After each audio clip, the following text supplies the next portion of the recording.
Hello friends, welcome to Dungeons & Dragonfly, where I adapt various characters for use in D&D. I'm Dragonfly9078, and today I'm building Issun, the Wandering Artist. For a bit of background, Issun is one of the Ponkel, a race of bug-sized people who serve the gods. Trained by his grandfather to be a celestial envoy, Issun ran away from his responsibilities, presenting himself as a wandering artist. He eventually ran into Amaterasu, one of the very gods he was meant to be an envoy for, and ended up helping her save the world from eternal darkness. She ascended to the celestial plane, and Issun remained behind, spreading faith in her and finally fulfilling his role as celestial envoy. So what do we want from this build? Well, Issun acts as Ami's companion during her adventure, like Navi did for Link in Ocarina of Time, so we need to help her out with targeting and the like.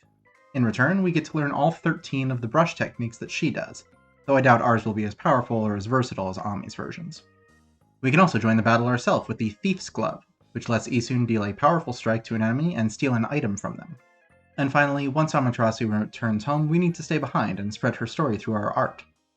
Looking over at ability scores, I'll be using the standard point array. If you want to roll for stats, that's fine, just make sure your dexterity and charisma are high enough to multiclass.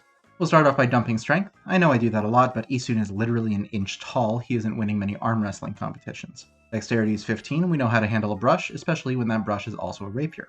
Constitution is 12. We're only an inch tall, but we get smacked around kind of a lot and usually come out of it none the worse for wear.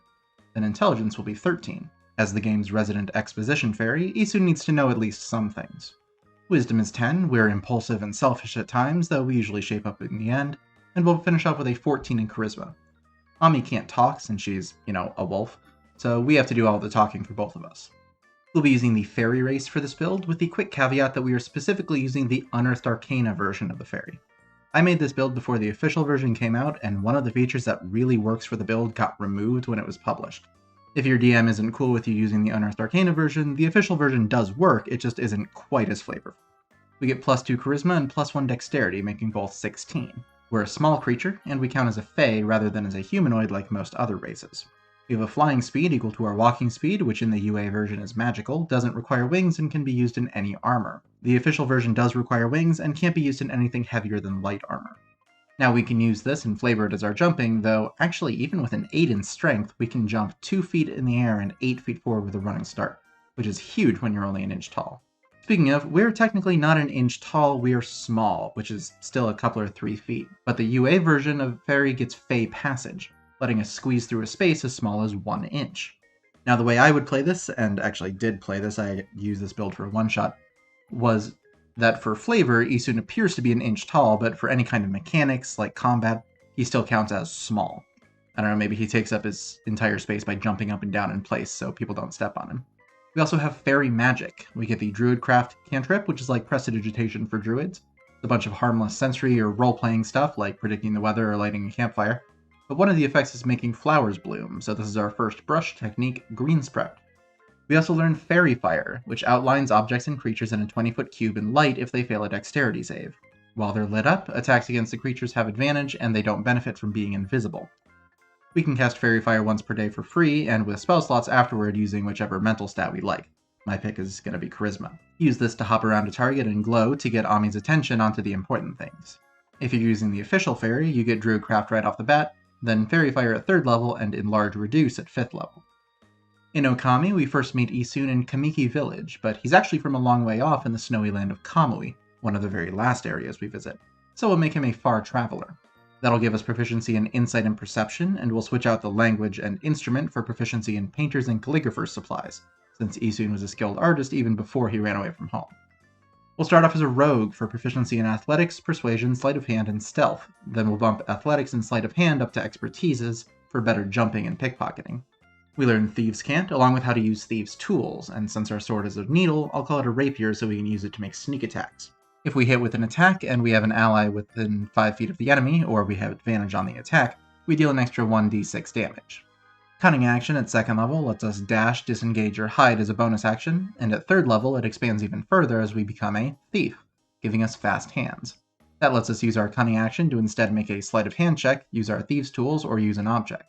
So we can attack someone with our action, and pick their pocket with our bonus action. Thieves also get 2nd story work, making it so climbing doesn't cost us extra movement, and adding our dexterity modifier to the distance of our running long jumps. It might seem a little bit superfluous to get a climbing speed when we can already fly, but I choose to see this as the catwalk brush technique. Our sneak attack damage also goes up to 2d6 at this level. At 4th level, we'll grab the Mobile feat, increasing our speed by 10, letting us ignore difficult terrain when we dash, and preventing enemies from making opportunity attacks against us in the same turn we make a melee attack against them. So mid-combat, we can run up to an enemy 20 feet away, stab them, pick their pocket, and run back to Ami without fear of reprisal. Sounds like the Thief's Glove to me. So with that all squared away, we can focus on being a celestial envoy, and the best storytellers are definitely bards. Multiclassing into bard gives us proficiency in religion, which I imagine is important for a messenger of the gods, as well as Bardic Inspiration, a pool of d6s equal to our charisma modifier that we can hand out as a bonus action. A creature we give one to can roll the die and add it to an attack, ability check, or save that they make in the next 10 minutes. We also get spells, which of course is where we'll be getting the rest of our brush techniques. Not so much at this level though. We do get one, Light, which can be our version of Ami's Sunrise, but Vicious Mockery is all Issun. Forcing a Wisdom save on a creature we insult, dealing up to 4d4 psychic damage on a fail, and giving them disadvantage on their next attack roll. We can also pick up Featherfall to keep us from taking falling damage. We're supposed to be only an inch tall, so our terminal velocity shouldn't be fast enough to actually hurt us much, if at all. There's also Guiding Hand, which is an incorporeal hand that points us toward our destination, staying in front of us and moving as we move. This is that glowy arrow that points toward our next objective sometimes. Might be more of an Ami thing than Issun, but whatever. Song of Rest pulls out the wood mat to heal Ami as she rests, adding a d6 to any healing that we or our allies get from spending hit dice during a short rest. We're also a jack of all trades, adding half our proficiency bonus to any ability checks we make that don't include the whole thing, or double the whole thing like our expertises, which we get 2 more of at 3rd level. I'd say Persuasion to talk yourself out of a bad situation, and Stealth for when the persuasion doesn't work. For spells, we get Enlarge Reduce here, unless you get it from the official version of Fairy, letting us either shrink or grow a target by 1 size category. Unusually, we want the Reduce half, giving us the Lucky Mallet to shrink Amaterasu. That gives her disadvantage on strength checks and saves, and reduces her weapon damage by 1d4. We also get Shatter for our next brush technique, Cherry Bomb. This is an explosive force that deals 3d8 thunder damage to all creatures and objects in a 10-foot radius sphere around a point we choose if they fail a Constitution save, half on a success. If the creatures are made of stone or crystals, something inorganic, they have disadvantage on the save, so hey, use this against Blockhead, or, just any cracked walls.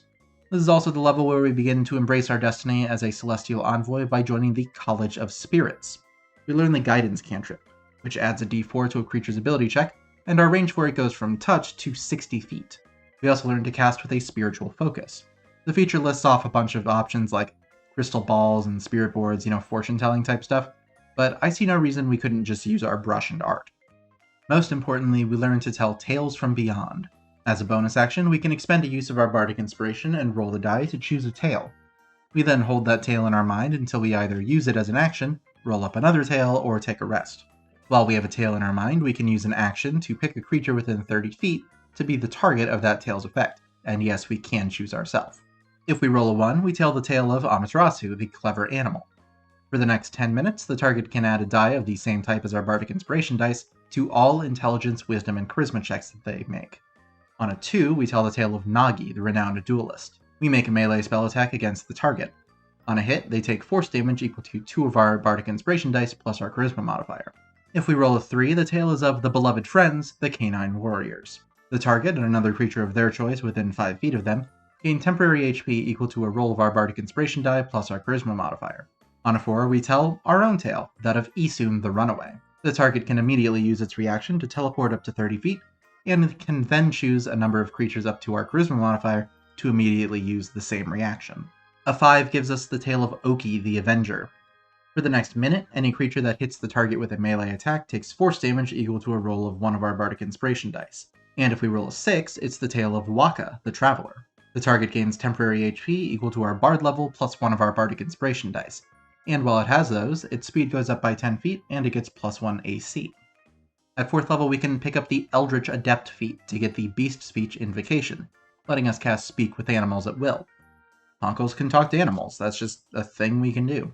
The Mending cantrip can be our version of Rejuvenation, fixing a crack or break in an object, and Warding Wind is Galestorm. We don't get the complete control over wind that Ami has, mostly because bards don't get Gust of Wind, but we can make a whirlwind around ourselves that deafens us and any creatures in the area. It also disperses small flames and any kind of gas or vapor, counts as difficult terrain for creatures other than us, and gives disadvantage to any ranged weapon attacks that pass through it. We can pick up Pyrotechnics, which can be an application of Inferno, or even Cherry Bomb, I guess, since those are effectively fireworks. We extinguish an existing flame and turn it into either fireworks that blind any creatures in a 10-foot radius for a turn, if they fail a Constitution save, or into thick smoke that heavily obscures a 20-foot radius for a minute. Our Bardic Inspiration dice go up to D8s at 5th level and now refresh on any rest, which also means we get more Tales from Beyond since we can now roll higher on our Inspiration die. On a 7, we tell the tale of Ninetails the Beguiler, who disguised as the priestess Rao after killing the real one. The target has to make a Wisdom save or take psychic damage equal to 2 of our Inspiration dice and be incapacitated for a turn. And on an 8, we tell the tale of Rao herself, now a phantom since, she died. The target becomes invisible until the end of their next turn, or until they hit a creature with an attack, whichever comes first. If they hit with an attack while invisible, the creature they hit takes extra necrotic damage equal to 1 of our Inspiration dice, and is frightened of the target for a turn. In addition to our new tales, we also get new spells. Slow uses the Veil of Mist brush technique to slow up to 6 creatures in a 40-foot cube if they fail a Wisdom save.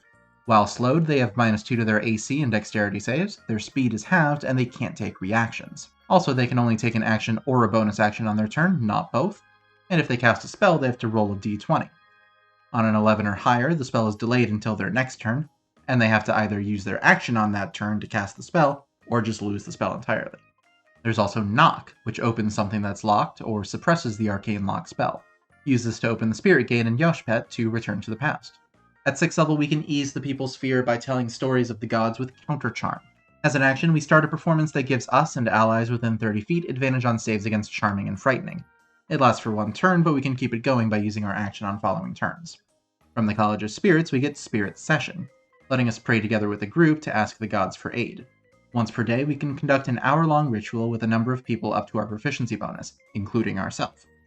At the end of that hour, we temporarily learn 1 Divination or Necromancy spell, as long as that spell's level is 1 that we can cast, and is less than or equal to the number of people who took part in the ritual, meaning that by the end of the build, we cap out at 6th-level spells. The spell counts as a bard spell for us, and we can cast it using our spell slots as normal, but we forget it once we take a long rest. Also from the College of Spirits, our Spiritual Focus now enhances our spellcasting. When we cast a bard spell using the focus, we can add a d6 to one of that spell's damage or healing rolls. I do want more than just Druidcraft for Green Sprout, so we'll also pick up Plant Growth, which we can cast in one of 2 ways. If we cast it as an action, all the plants in a 100-foot radius around a point we choose become thick and overgrown, so they cost 4 feet of movement for every foot that a creature wants to move through them. That's an enormous area to become extra difficult terrain. And it's permanent, by the way. There isn't a duration, it's not concentration-based, it just happens. If we instead take 8 hours to cast the spell, we bless the ground in a half-mile radius around the point we choose for a year. Any plants that grow in that area then yield twice the normal amount of food when harvested. We have access to 4th level spells at 7th level, but I don't want any, so we'll grab Motivational Speech from the 3rd level.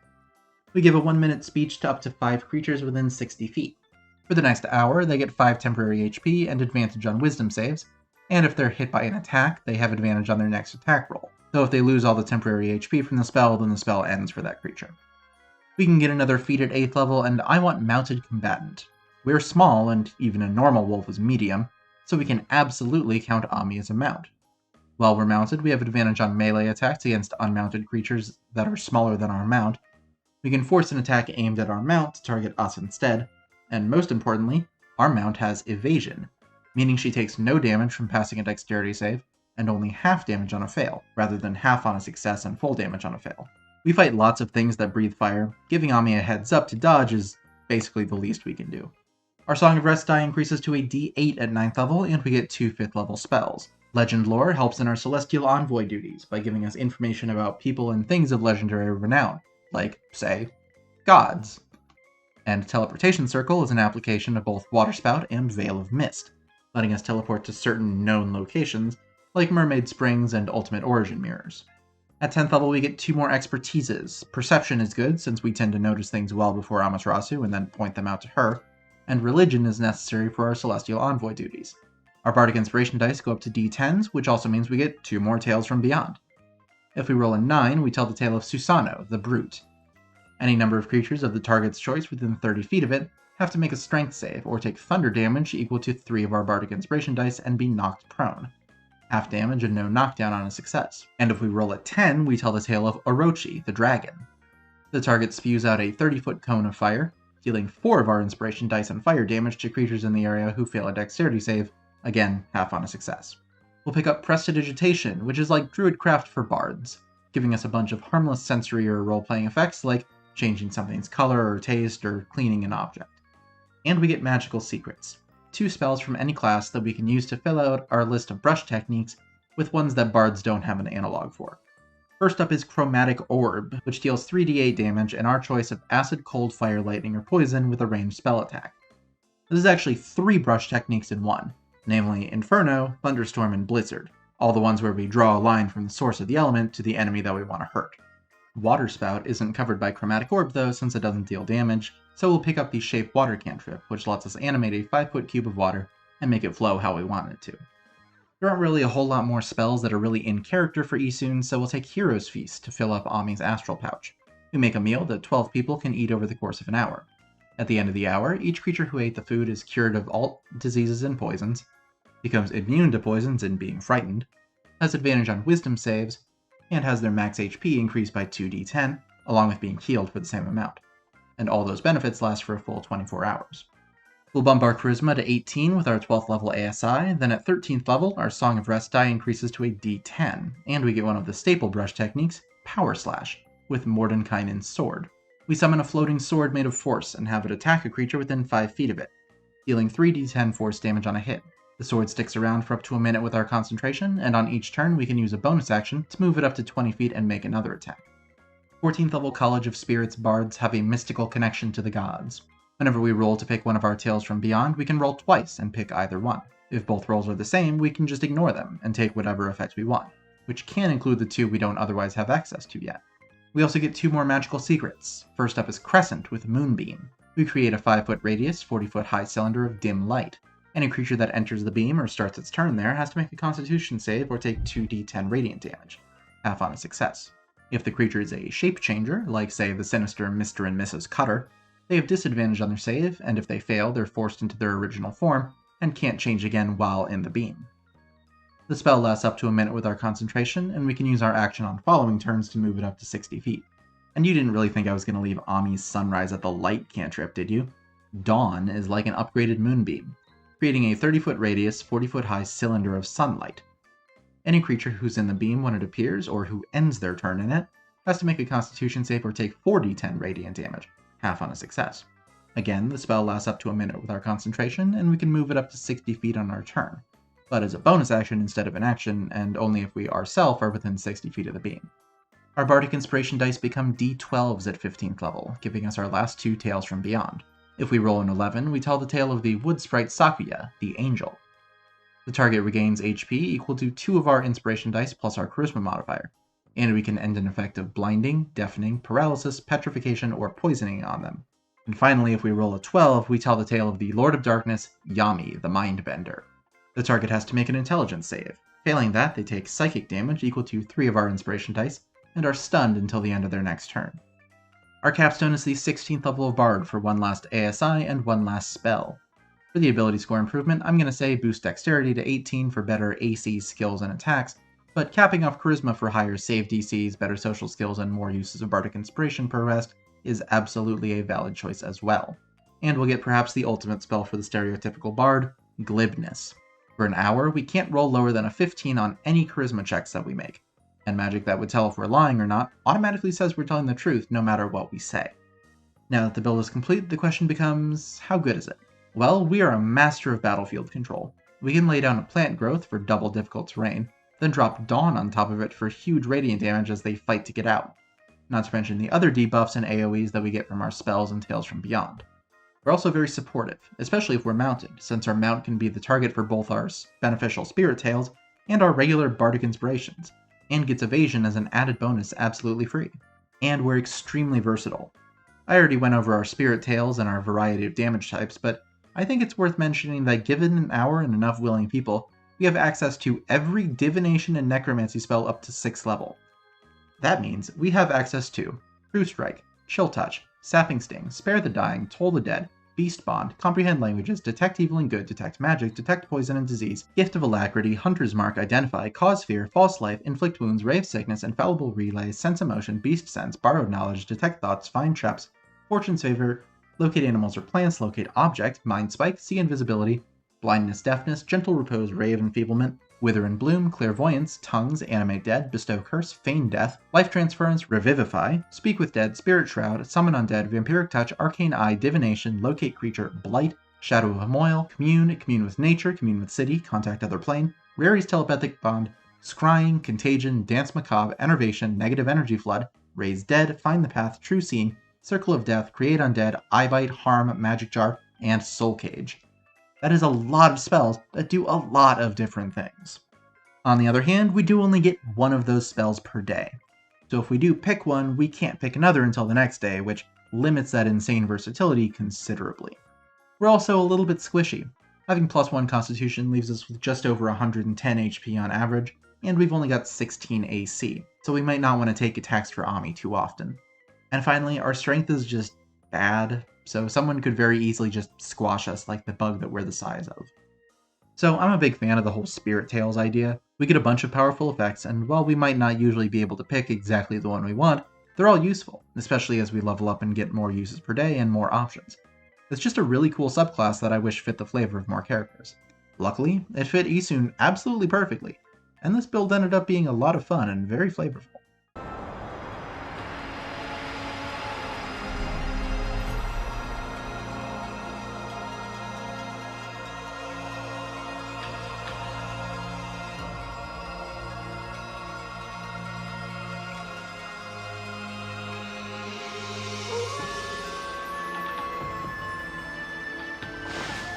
I hope you enjoyed the build. If you have any feedback or suggestions for characters you'd like to see me build, please leave them in the comments below. Leave a like or subscribe if you want to see more, and if you want to support what I'm doing here, you can check the description for the link to my Patreon, for access to the Discord channel, early access to future builds, and exclusive Patreon content.